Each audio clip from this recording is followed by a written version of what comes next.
Good morning students. ఇప్పుడు మనం చెప్పబోయే టాపిక్ ఏంటంటే టైప్స్ ఆఫ్ యాంగిల్స్. యాంగిల్స్ ఎన్ని టైప్స్ ఉన్నాయి, ఎలా అవి మనం ఫైండ్ అవుట్ చేయాలి, ఎలా ఈజీగా గుర్తుపెట్టుకోవాలి, అదే ఇప్పుడు మనం చేయబోతున్నాం. ఓకే, సో ఇంతకు వాట్ ఈస్ యాంగిల్? యాంగిల్ అంటే ఒక రే ఉంటుంది, దాని ఫిక్స్డ్గా ఉంటుంది. ఇంకొక రే ఉంటుంది, అది మూవింగ్ అవుతూ ఉంటుంది. అంటే ఒక ఫిక్స్డ్ రేని బేస్ చేసుకొని మూవింగ్ రే ఎంతైతే రొటేట్ అవుతుందో చెప్పడమే యాంగిల్. అంటే ఫర్ ఎగ్జాంపుల్ మనకిది వాల్. ఓకే, వాల్తో పాటే డోర్ ఉంటుంది. ఓకే, ఈ వాల్ నుంచి మన డోర్ ఎంత తీస్తామో చెప్పడమే యాంగిల్. ఓకే, సో అలాగా మనం ఏదైతే యాంగిల్స్ ఉన్నాయో అవి టోటల్గా ఎన్ని టైప్స్ ఉన్నాయి, ఒక్కొక్క దాని వాల్యూ ఎంత, అది ఇప్పుడు మనము ఒక ఈజీ ట్రిక్తో తెలుసుకోబోతున్నాం. సో ఫస్ట్ మనం సర్కిల్ ఒకటి తీసుకున్నాము, దానికి ఒక సెంట్రల్ పాయింట్ ఒకటి పెట్టుకున్నాం అనమాట. సో మన ఫిక్స్డ్ రే అని చెప్పాం కదా, అది ఇదే ఫిక్స్డ్ రే. ఓకే, తర్వాత ఈ ఫిక్స్డ్ రేకి ఇంకొక మూవింగ్ రే ఉంటుంది. మూవింగ్ రే కూడా ఎక్కడ ఉండదు, దీనిపైనే ఉంటుంది. ఓకే, సో వాటికంటూ ఒక నేమ్ పెట్టుకుందాము, ఓ ఏ, ఇది ఓబి. ఓకే, సో ఫస్ట్ లో ఇవి ఏం తిరగవు, మూమెంట్ ఏం ఉండదు. కాబట్టి ఇక్కడ వాల్యూ 0 ఉంటుంది, దాని యాంగిల్ ఏమి తిరగదు కాబట్టి దాని నేమే కూడా జీరో యాంగిల్ అనేది కూడా జీరో యాంగిల్.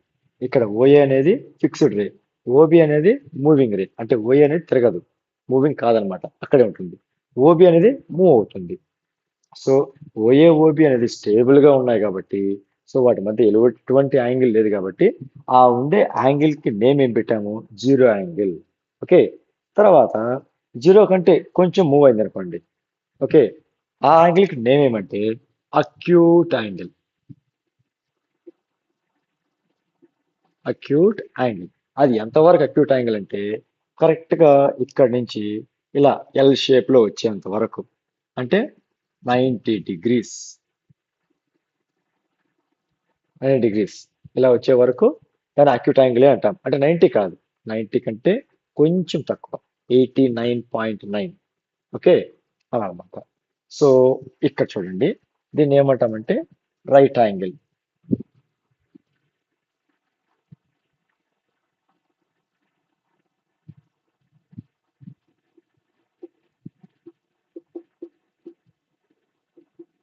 రైట్ యాంగిల్, దీని వాల్యూ ఎగ్జాక్ట్ గా 90 ఉంటుంది రైట్ యాంగిల్ కి.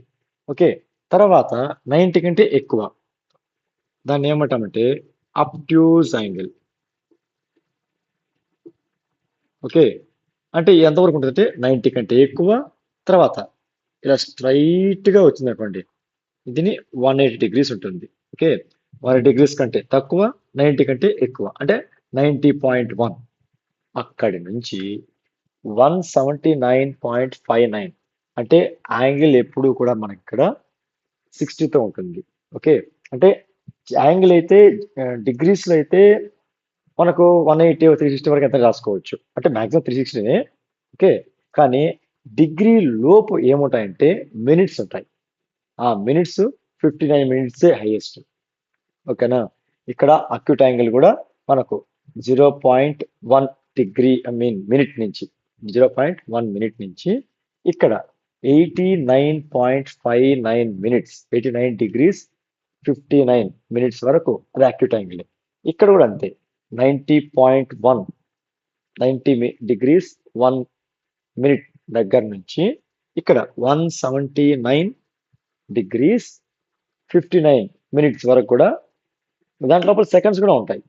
ఓకే, అంటే 179 డిగ్రీస్ 59 మినిట్స్ 59 సెకండ్స్ వరకు కూడా అది అబ్ట్యూస్ యాంగిలే.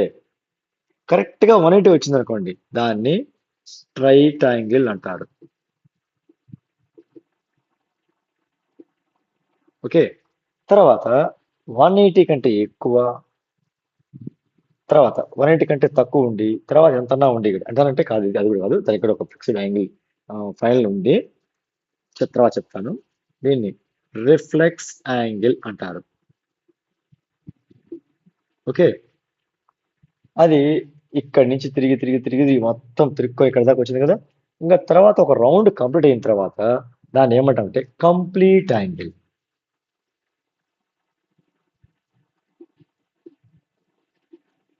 అయితే ఇక్కడి నుంచి ఇక్కడికి 180 అయినప్పుడు అంటే హాఫ్ 180 అయితే టోటల్ రౌండ్కి ఏమవుతుంది 360 అవుతుంది. అందుకే కంప్లీట్ యాంగిల్ని 360 డిగ్రీస్ అనుకోవాలి. అనుకునేది ఏముంది ఉండదు అది. ఓకే. సో అలాగే రిఫ్లెక్స్ యాంగిల్ దగ్గర ఒకసారి ఎన్నుకుందాం.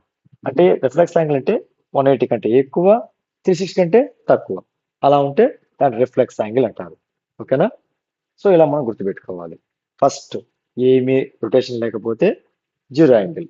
జీరో కంటే ఎక్కువ, 90 కంటే తక్కువ ఉంటే అక్యూట్ యాంగిల్. కరెక్ట్గా 90 ఉంటే రైట్ యాంగిల్. 90 కంటే ఎక్కువ, 180 కంటే తక్కువ ఉంటే అబ్ట్యూజ్ యాంగిల్. కరెక్ట్గా 180 ఉంటే స్ట్రైట్ యాంగిల్. ఓకే, 180 కంటే ఎక్కువ, 360 కంటే తక్కువ ఉంటే రిఫ్లెక్స్ యాంగిల్. తర్వాత కరెక్ట్గా 360 అంటే పూర్తిగా ఒక రొటేషన్ పూర్తి అయితే ఆ యాంగిల్ని కంప్లీట్ యాంగిల్. ఓకేనా?